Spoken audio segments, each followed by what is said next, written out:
again for a new press conference. The reason why we call this press conference today is due to two disturbing statements that were said by the President of the European Commission, Ursula von der Leyen, during a press conference that she held on December 1st, 2021.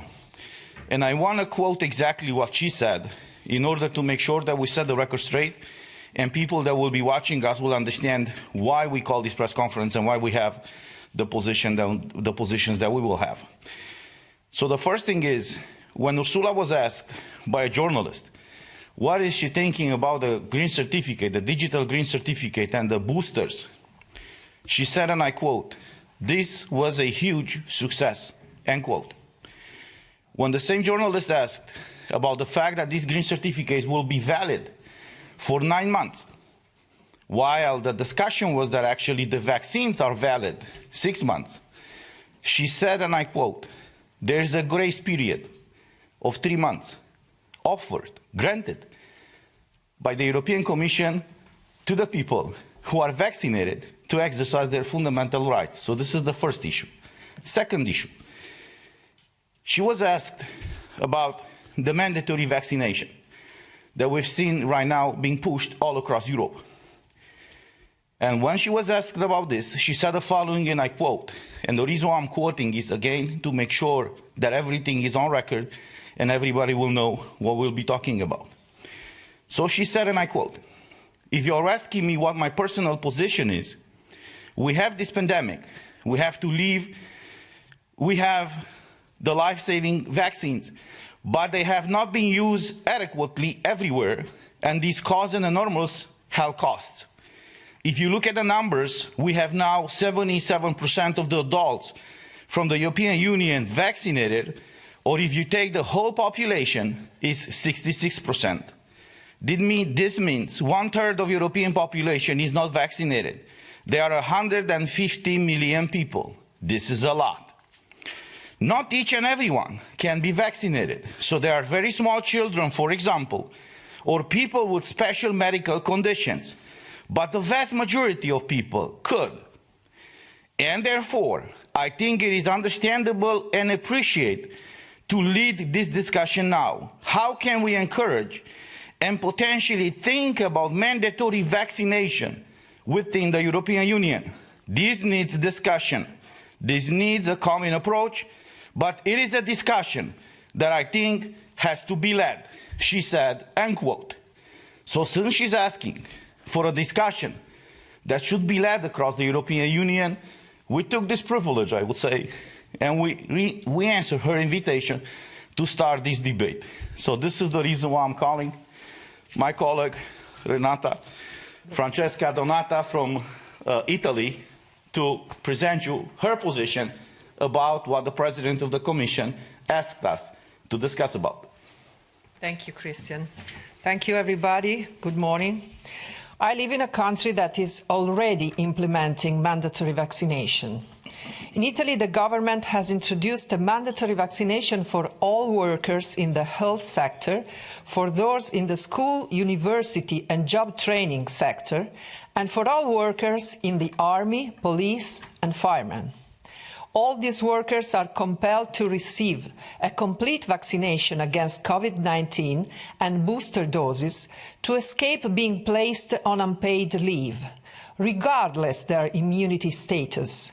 Having a strong natural immunity after recovery from the infection does not relieve anyone from the obligation when 6 months after the positive swab have passed.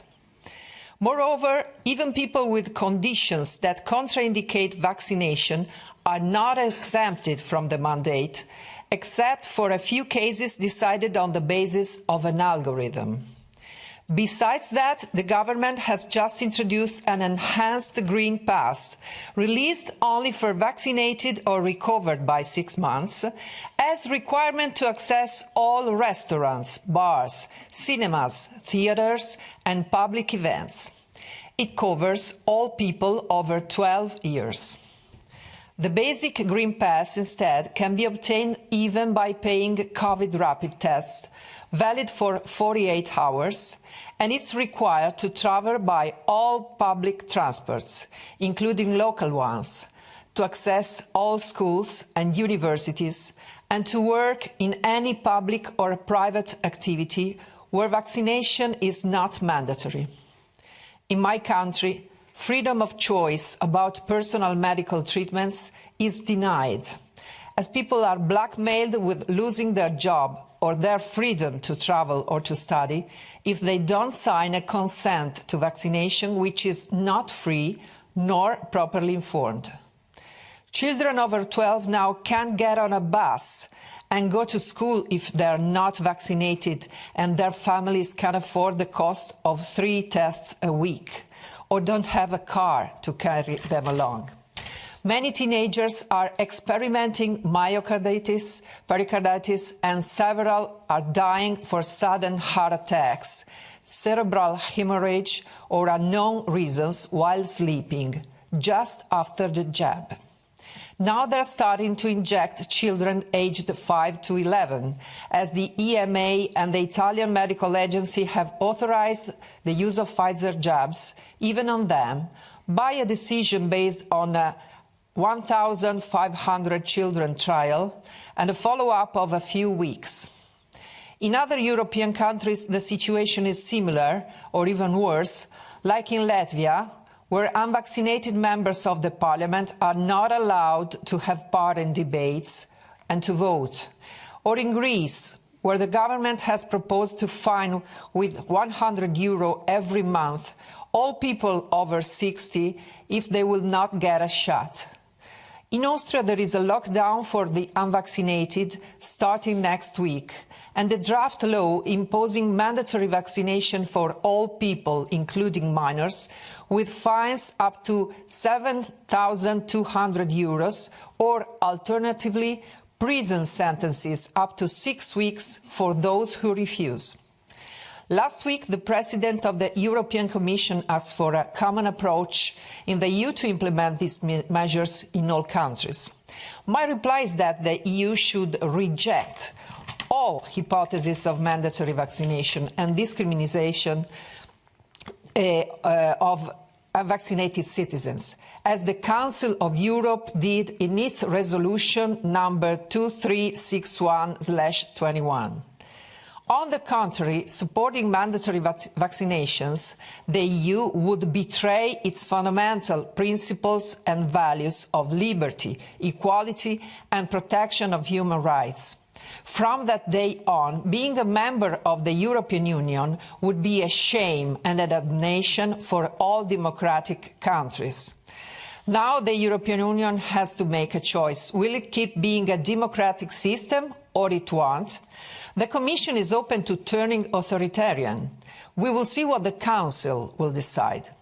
We are here to restore a union for freedom and human rights, not for shame. Thank you. Thank you. I'll invite now to the floor our colleague from the Greens. He's from Lithuania, Stasys Jakialunas. Thank you, Christian, and good morning, everyone. Now, some researchers, including medical researchers, call this pandemic PCR test pandemic. I agree with them, and I would add that this is also a pandemic of fear, because PCR tests are resulting in a number of cases, so-called COVID cases and COVID deaths, and this statistic is unreliable, confirmed by 3 statistical institutions in the European Union. Now, data, statistical data, and feeling of fear is manipulated to push all of us, including our children, into being vaccinated. Now, President von der Leyen called for mandatory, or discussion, I would be correct, for discussion on mandatory vaccination. But what we already have forced or coerced vaccination because of this manipulation of fear, data, and because of requirement to use COVID digital certificate. When asked to vaccinate, we are asked to trust in science. Now, what is science? I did some science myself years ago, but I remember what it is. First of all, it's a scientific debate, open scientific debate. Now, where is the scientific debate on vaccination and other COVID issues, including the PCR test? I don't see any. Why? Because it's blocked. It's blocked in most of the media, and it's even censored on the global scale by some global networks. Now, I was born in the USSR. Actually, I was expelled from my home country before I was born because my parents were political prisoners during the Stalinist regime, and they were sent far away from the home country. I lived in the Soviet Union prison with the censorship, with the control for 30 years. I didn't imagine that we would be moving again somehow to the environment of the censorship and to the environment of the control. I was myself censored by the global network 3 times. Why? Because I asked questions, I proposed some discussion, scientific discussion, I initiated some discussion myself, and it was blocked, it was censored. Now, Commission President von der Leyen, I don't know if she is a victim of manipulation, data and fear manipulation, or is she manipulating herself? The scientists I trust and the data I analyze don't indicate that we need a vaccination for all, especially for children and young adults up to 50 years of age. There is no risk from this virus on a statistical basis to these age groups. Now, this censorship is quite dangerous because it's creeping into us, and if it continues to happen, I think we'll be living in something. We can call it global China, we can call it global Soviet Union, or we can call it global digital COVID land. Doesn't matter how we call it, but it's not a free world anymore. So we have to fight for the free world. We have to fight for our right to live in the free world and for our children's right to live in the free world. Thank you. Thank you, Stasis. Christine. Yes, good morning. Thanks again to all of you for your overwhelming support and encouragement you expressed to us in uncounted emails, private messages on social media. But please, do not consider me a hero. I'm not brave and I'm not courageous. I am simply doing my job. I was elected to Parliament to serve the people, to act on their behalf and in their best interest. And I couldn't think of a better way to serve your interest than to uphold freedom, democracy, and the rule of law. But I'm telling you, the vast majority of the elected representatives, they are selling you down the river. You know, instead of adjusting our concept of what constitutes fully vaxxed, we need to adjust our concept of what constitutes legitimate government. And governments forcing people into compliance are neither legitimate nor democratic by any stretch of the imagination. And it isn't about your health either. You know, pharmaceutical companies are about as interested in public health as the arms industry is in world peace. Now, some of you may argue I'm exaggerating. I'm misjudging the government's intentions. Granted, that is a possibility. But are you willing to take that risk? Can you afford this nonchalant attitude towards government, considering what we all stand to lose? Others may think, yeah, I kind of see where she's coming from, but nah, my government wouldn't do it. Well, not only would they, I'm telling you, they are already doing it as we speak. As Heraclit, a Greek philosopher living in the 5th century BC, once said, "The truth often evades being recognized due to its utter incredibility." So just because you cannot fathom your government having ill meanings towards you doesn't mean it is not true. And on the other hand, I'd much rather be wrong than sorry. But it's up to you. You need to decide what you will do. But keep in mind, whatever decision you do make, you will not only make it for yourself. This decision will be made for your children and your children's children as well. Your decision today will shape the society your children will have to live in. Your decision today will predetermine whether your children will live in a free and democratic society or if they will be subjected to a surveillancing police state. Now, I am determined to leave my children a free and democratic society, and this I will fight for tooth and nail. And should it be the last thing I do on this planet, so be it. So once again, dear government, bring it on. Let's see what you've got. I am not afraid of you. You will not be able to shut me up. You will not be able to force me into compliance. Oh, and one other thing, trying to buy me off, really? That isn't going to work either. So go ahead, offer me $1 million. Heck, make it $100 million. But you know what? Securing a future for my children in a free and democratic society, you could not possibly put a price tag on that. So when it comes to my stand on that issue, I would like to put it in the words of Margaret Thatcher. This lady is not for turning. You can bet on that. Thank you. Thank you, Christine. Ivan? Thank you. Thank you, dear colleagues. Thank you all for attending this press conference.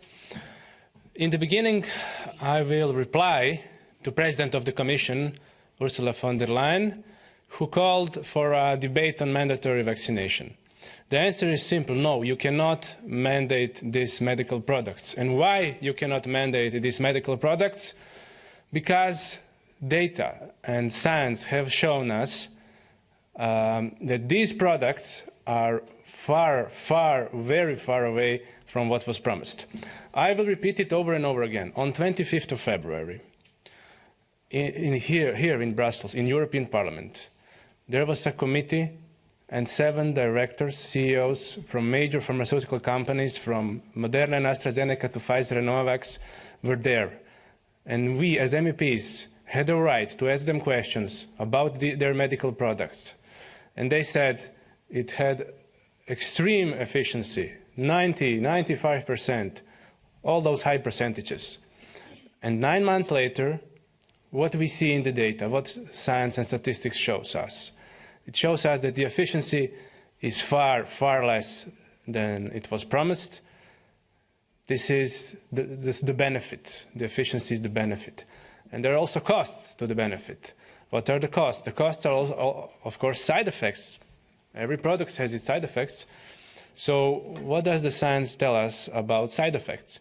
That there are more reported side effects, adverse reactions to these COVID vaccines than all the other vaccines combined in several decades. We have products of questionable quality, and this is why you cannot mandate them. You cannot mandate them. And when it comes to freedom, more and more I feel that our constitutional rights and our human rights have been kidnapped, and that we have to pay ransom. Every 6 months, 1 year, we have to pay ransom to get our freedoms back. This is simply unacceptable. Our rights are unalienable. That means that no kidnapper can take them from us. It's as simple as that. And we accept nothing else. I will make a short report on Croatia and Slovenia. As you know, as I said on a previous conference, with the beginning of November, Croatian government decided that public sector must have digital green certificates implemented. As soon as this measure was started to get implemented, huge resistance was offered on all levels, and it still is there, and it continues to rise. So now, it will be tomorrow. Tomorrow in Croatian Parliament there will be a debate on a law that will make fines for all those who do not implement DGC in their institution, in their organization. So the Croatian government goes further with this repression, with this unconstitutional situation.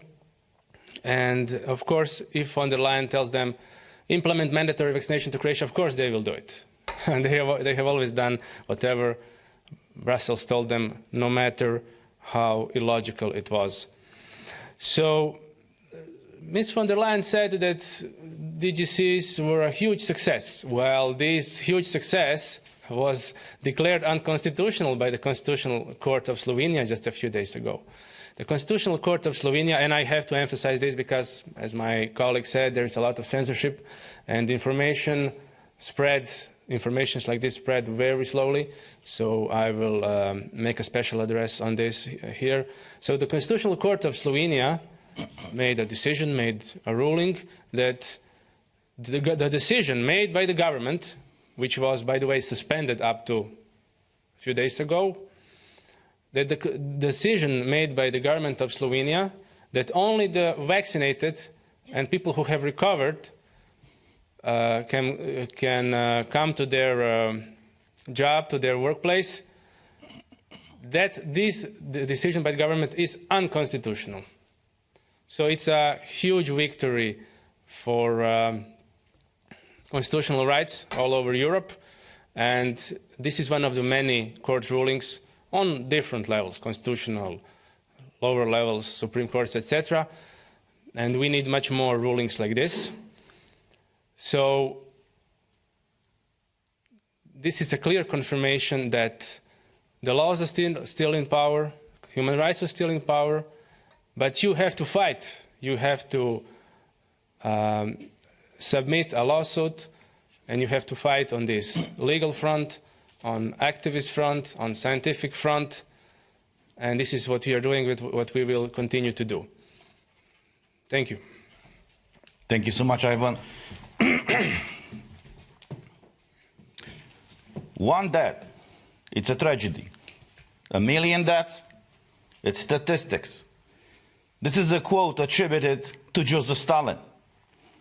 Now, when I was reading the quote of Ursula von der Leyen, of what she said in that press conference on December 1st, 2021, from the stage of the European Commission, where she said, and I restate it, there are 150 million people in Europe who are not vaccinated. I was completely shocked. See, when we look at the citizens of the European Union, we see not 150 million people who are vaccinated and the others who might be vaccinated. We look at 400 million individuals, persons with basic fundamental rights, which have the right and the liberty, or should have at least, in the current European Union, to decide if they want to get a medical treatment or not. So this press conference of the President of the European Commission, Ursula von der Leyen, it's a turning point for the Western civilization in the European Union. When we talk about the Western civilization, we don't talk about a geographical place. We are talking about a set of values that created what we call today Occident or Western world, that everybody is referring to, that a lot of billions of people from around the world are trying to get here. This is the reason why we have the issue of the illegal immigration all over the place. Because this is the only place in the world that created and creates prosperity for people. And the reason why it's doing that is because it's accepting every person. And it is acknowledging these basic fundamental rights that we all have. This is the reason why people are not trying to run in China or in Russia, where you see dictatorships and tyrants. People from there are trying to come here because they are pursuing freedom. So what we heard on December 1st. This is changing. It's a game changer for everything related to the European Union. We've seen in the past 2 years and a half, since the current president of the Commission is leading the European Union, unbelievable attacks to the sovereignty of the member states of the European Union. But what we've seen now, and this is unprecedented, she's questioning, this is the problem, and I repeat, she is questioning the basic fundamental rights of every citizen, of every human being living inside of the European Union. Because if she's raising the issue, let's talk about the mandatory vaccine, let's have a discussion. Discussion about what? About forcing people to do something against their will, or to accept their freedom of choice. And as it is done always in these EU institutions, everything is a compromise. We've been part of the debates in the Parliament. Everything that people say here, everything that majority of the people vote, is not a matter of right or wrong. No, let's have a compromise. What I'm asking the European citizens, where do you draw the line? Where do you compromise? How much of that power you want to give to the European Commission, to unelected bureaucrats, to decide against your will what to be vaccinated with in order to live a free citizen, if you can call it that way, you know, as Ivan said. So what she's doing right now, it is an attack to even the existence of the European Union. Because if you go in the Treaty of the European Union, Article 3 says the following, and I quote, "The Union shall offer its citizens an area of freedom, security, and justice." Freedom is not an abstract concept. Freedom, liberty, it's individual. It's personal. The government cannot say, well, you know, you have the choices between A and B. No, I want to be the one making those choices. You have to create for me an environment where I can exercise my right to choose. It's not you giving me options. It's me choosing my own options. So for us, it was mind-boggling to hear, even from the highest level in the EU, Ursula von der Leyen coming publicly and say, well, let's have a debate about it. Debate about stripping the basic fundamental rights of all the human beings living inside of the European Union. There's an article, another article in the Treaty of the European Union, Article 6, that says the following, and I quote, "The Union recognizes the rights, freedom, and principles set out in the Charter of Fundamental Rights of the European Union." And here's the first page of that charter. The first article is talking about human dignity. You see, it's not talking about the state. It's not talking about the Commission, about the Parliament, or the Council. The first article of this charter is emphasizing the role of human dignity and says human dignity is inviolable. It must be respected and protected. Article 2 is talking about the right of life. But Article 3, it says the following, and I quote, "Everyone has the right to respect for his or her physical and mental integrity. In the fields of medicine or biology, the following must be respected in particular: the free and informed consent of the person concerned according to the procedures laid down by the law." And I repeat that. The free and informed consent of the person. These are the basic values, the fundamental values that are the foundation of the European Union. Now, if she is challenging the foundation of this union, which was not based on institutions or governments, it was based on creating, as the treaty says, an area for its citizens, an area of freedom, security, and justice. Well, how can you have justice? How can you have security anymore if you are violating the basic fundamental rights of the EU citizens? I heard and I saw articles in the media saying, well, you know, some people from the right are contesting this. Look at us. I'm from the, let's say, the right side of the parliament. Christine is from the right. Francesca and Ivan are from the non-affiliate. But Stassis is from the left, Greens. See, it's not a matter of right or left. It's a matter of right and wrong. And clearly Ursula von der Leyen, what she's doing right now, is wrong for the European Union, and it is wrong for the people living inside of the European Union. The reason why we wanted to have this first press conference about what she said is just to raise these issues, and we can guarantee you that this will not be the last one in regards to this. And before I close, I want to say a few more things. This Sunday, I was present at a huge protest that took place here in Brussels. March for Freedom. Over 120,000 people, according to many people who counted everybody who was present there, participated at this meeting. I want to congratulate and thank everybody who participated at this meeting. Many people came from far away from Belgium and even from outside of Belgium. They came here in Brussels to march for freedom. These people wanted to be free. They want to make their own choices. I met in that group people who were not vaccinated, but I met people who were vaccinated. And I asked them, why are you protesting? Because I want to be free. I want to make my own choice. I don't want the government, the commission, or anybody else, especially unelected bureaucrats, to force me, to coerce me to do one thing or another. Nevertheless, I want to thank the firefighters who led the huge crowd. They've done an outstanding job. And unfortunately, they were met with water cannons in front of the European Commission. What shocked me when I got there, the European Commission was surrounded by barbed wires. So it was the Commission, a line of police officers, geared up for war, a barbed wire, and the people.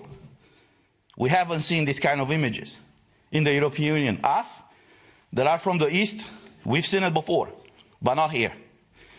And since this will be the last press conference for this year, I want to tell all of you guys, do not be afraid. We are here to fight for you. Merry Christmas, and God bless you. Thank you. Thank you. Could I ask any of the journalists here on who are watching? I can see a few watching. So any America Hernandez from Politico, you're asking, is a recording available afterwards? Yes, there will be. If any of the journalists watching now would like to ask a question, I think you have to press. Sorry, we'll just take one from the audience here first. So if you could just state your name, please, and your media organisation, and then bang away. Thank you. Good morning, Vincenzo Genovese from the Italian newspaper L'Inchiesta. I was not here for the first part of this press conference, so sorry if I ask something that has already been said. After the decision of the Court of European Justice on the mandatory COVID pass to enter the Parliament, what is your next step, your next practical step? First question. And second, if I may, are you aware that if there are some colleagues, some other MEPs that basically agree with your line but are afraid to tell openly because they don't want to break the lines of their respective political families? Thank you very much. What I want to say is I was not part of that case, so I invite any of my colleagues to answer that question. Yes, I can say something about that. So, yeah, the court actually ruled in a preliminary ruling that Sassoli's provisions basically forbidding us to come into the parliament unless we had a digital green certificate or subjected ourselves to a PCR test, which is only valid for 48 hours, I believe. This is a no-go. So. What he instead did was that we have to take upon it, before we enter Parliament, a rapid test. and in case it's negative, we get some paper stating that all is fine. And this too is, I think, valid for like 48 hours. But this is not the point. We're not really talking about, how do we get into parliament, even though I would have never guessed that, one day I will actually be faced with a problem of getting to my office where I was elected to do my work. And the German people have a right that I, do my work. But it's not really about us. It's about the people all over Europe and all over the world, for that matter. The government overreach when it comes to that. That is incredible. I mean, and we really need to think, what kind of society do we want? I mean, just think about the 2G rule. I mean, what does it actually say? The stores, grocery stores, shops, they might as well put out a sign, unvaccinated people will not be served here. Or, well, haven't we heard or seen that before under another pretext? So I'm very sorry. This discussion is about freedom, democracy, the rule of law, and basically the way of life we have known for the past decades. And they stand to be abolished now under the pretense of only doing it for our own good. Thank you. Francesca, yes, sure. I can add something about this issue. The General Court rejected the suspension request, and now we are evaluating with our legal lawyers whether to go to the upper court. So we will decide about that, because the decision involves just the suspension, not the main issue. That the court has accepted to decide with an emergency rule, accelerated proceeding. So probably the main decision will come out by next summer. And now we're discussing among ourselves how to behave. According to answering to your second question, yes, we do think, and we really know there are several MEPs that agree with us, that are concerned as well as we are about these issues of violating of democracy and freedom of choice. But of course, their groups sometimes have very strict political lines, and so they can't expressly and publicly say what they think. But we are supported by them too. That's my answer. Thanks. Thank you. I just want to add something. As far as your first question, I was not part of any of those cases. But since November 3rd, when the European Parliament implemented the decision of the Bureau to condition the exercise of our mandate as elected by the people for the people, and to exercise that mandate inside of this building in Brussels or the one in Strasbourg or Luxembourg, I never ever complied with that decision. Every time when I enter the parliament, I enter without showing anything. I always have to argue my rights with the security guards. There's a common understanding already. And they always have to write a report about me to the president of the parliament. I just received a letter a few days ago that he's preparing to punish me. That's what he said, for not complying with that decision. Well, I'm coming from a former communist country. I'm coming from a family that was persecuted politically and religiously. I don't bow and I don't kneel, only in front of God. So if they want to punish me for exercising my right and for defending the freedoms of all in EU, let's do it. But at the end of the day, and this is regarding to your second question, at the end of the day, it's up to the European citizens. What do they want to do? Yes, there are plenty of MEPs in this building who are supporting us. Some of them are afraid of the groups, some of them are pressured. But the basic line is this: it's up to the EU citizens. So if any of you guys from EU are watching us, get in touch, your MEP, and tell your elected officials, your elected members of the parliament from your own countries, to come and support, not us, to support your rights, because that's the reason why they were elected here. Thank you.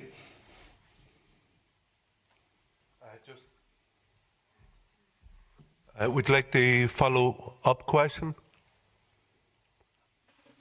Just a clarification. If you are now obliged to present a PCR test taken not before 48 hours before entering or not? I mean, you can enter the parliament without showing anything or not? Is the question addressed to me or to my colleague? Christian.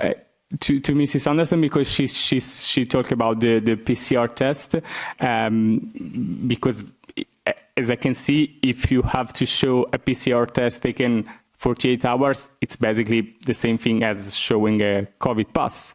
Thank you. Okay, so this is the deal. There were two set of preliminary rulings of the judge, and one of them, the suspension has been lifted. But on the second ruling, the suspension is still in effect. So I do not have to comply with a PCR test, and I won't do that. I simply refuse. So what the court said, we can take a saliva rapid test, which has to be done at a pharmacy, doctor's office, or in the premises of the EU Parliament, and that's what I'm basically doing. Up until that point of the suspension by the court, I basically entered Parliament. I just provided some piece of paper that stated that I had taken a test and it was negative. And because the point of the matter is the security guards, they really were left alone in this. They had no clue how to enforce that rule. And as Christian said, they can't do anything. So if we say, well, fine, you cannot stop me from going to my office, that is absolutely true. They cannot do anything. The only thing they can actually do is what also Christian already said, that President Sassoli is now punishing us. Well, go ahead. He will not stop me from exercising my mandate in the way I see fit. That's all I have to say about that. Thank you. Okay, are you happy? Okay. Any questions from journalists watching online? I see Mr. Hernandez from Politico, but you just want the... Okay. If you could press the yellow button for any more questions for journalists online, please. Okay, just...